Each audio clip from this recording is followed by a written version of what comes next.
حضرت عائشہ صدیقہ رضی اللہ تعالیٰ عنہ فرماتی ہیں ایک عورت تھی اور اسے نبی پاک صلی اللہ تعالیٰ علیہ وسلم نے وہ کلمہ پڑھ کے مسلمان ہوئی، مدینہ طیبہ آ گئی تو حضور نے مسجد نبوی شریف میں اس کے لیے مکان، ایک سادہ سا کمرہ ساتھ مسجد کے بنوا دیا، وہیں رہنے لگی۔ اکثر وہ سیدہ طیبہ کے پاس آتی تو حضرت عائشہ صدیقہ رضی اللہ تعالیٰ عنہ فرماتی ہیں وہ بڑی باتیں سناتی اور آخر میں کہتی وہ ہار والا دن بھی بڑا عجیب دن تھا اور میرے رب کی قدرتوں کا دن تھا، وہ بھی بڑا عجیب دن تھا۔ سیدہ عائشہ صدیقہ رضی اللہ تعالیٰ عنہ ایک دن فرمانے لگی کہ تو ہار والے دن کا بڑا ذکر کرتی ہے، وہ کیا دن تھا؟ تو خاتون کہنے لگی اماں جی وہ دن تھا جب میرے رب پر بھروسہ اور مضبوط ہو گیا،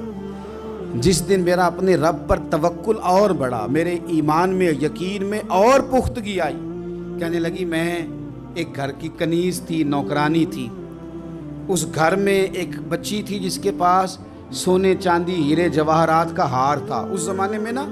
چمڑے کے اوپر لوگ ہیرے جواہرات لگاتے تھے، کئی دفعہ سرخ رنگ کے چمڑے پہ لگائے جاتے تھے، وہ بچی پہنتی تھی تو کہتی ہوں بچی کے اس نے اتار کے رکھا یا اس سے گرا وہ ہار تو چیل اسے اٹھا کے لے گئی گوشت سمجھ کے اور میرے سامنے اٹھا کے لے گئی۔ گھر والوں نے مجھ سے پوچھا، یہ بخاری میں موجود ہے، گھر والوں نے پوچھا مجھ سے کہ وہ ہار کہاں ہے تو میں نے کہا چیل اٹھا کے لے گئی۔ گھر میں کچھ چوری ہو جائے تو سب سے پہلا الزام کس پہ لگتا ہے؟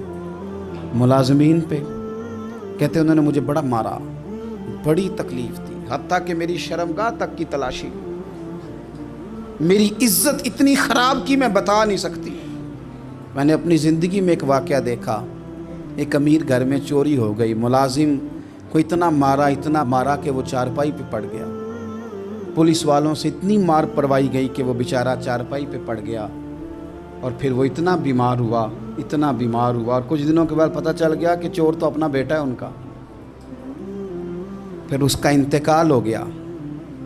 اب وہ سیٹھ صاحب اور گھر والے آ کے مرنے والے کے کان میں معافیاں مانگ رہے ہیں، کان میں۔ تو میں نے ان سے پھر کہا تھا کہ یہ تو اب چلا گیا ہے، تمہارا زور چلتا تھا تو تم نے قانون خریدا اور تم نے اسے جتنا ہو سکا تم نے اسے مار پڑوائی، تمہارے پاس جو عدالتیں تھیں تم نے وہاں کارروائی کی، اب ایک عدالت قیامت کے دن لگے گی۔ یہ کمزور تھا کچھ کر نہیں سکا۔ میرے نبی پاک صلی اللہ علیہ وسلم نے فرمایا سن لو، اگر سینگ والی بکری نے بغیر سینگ والی بکری کو تکلیف دی ہوگی تو قیامت کے دن اسے بھی بدلہ دینا پڑے گا کہ تیرے پاس سینگ تھے اور تو نے اسے مارا تھا۔ وہ خاتون عرض کرتی ہے سیدہ عائشہ کی خدمت میں کہ مجھے بڑا مارا، مجھے تکلیف دی، میں کہہ رہی تھی کہ میرے سامنے چیل لے گئی ہے پر وہ نہیں مان رہے تھے، اماں جی انہوں نے مجھے بڑا مارا۔ حضرت عائشہ صدیقہ کہتی ہیں پھر کیا ہوا؟ کہنے لگی اماں جی جب کوئی میرا مددگار نہ رہا،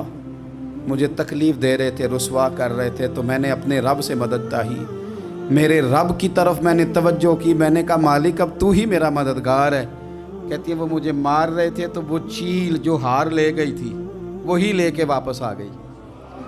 اور ہمارے سروں کے قریب لا کے اس نے جب اس ہار کو پھینکا وہ مجھے چھوڑ کے سائیڈ پہ ہوئے، وہ میری بے گناہی جان گئے، لیکن آپ کو بتاؤں اس دن سے میرا اپنے رب پر یقین اور بڑھ گیا۔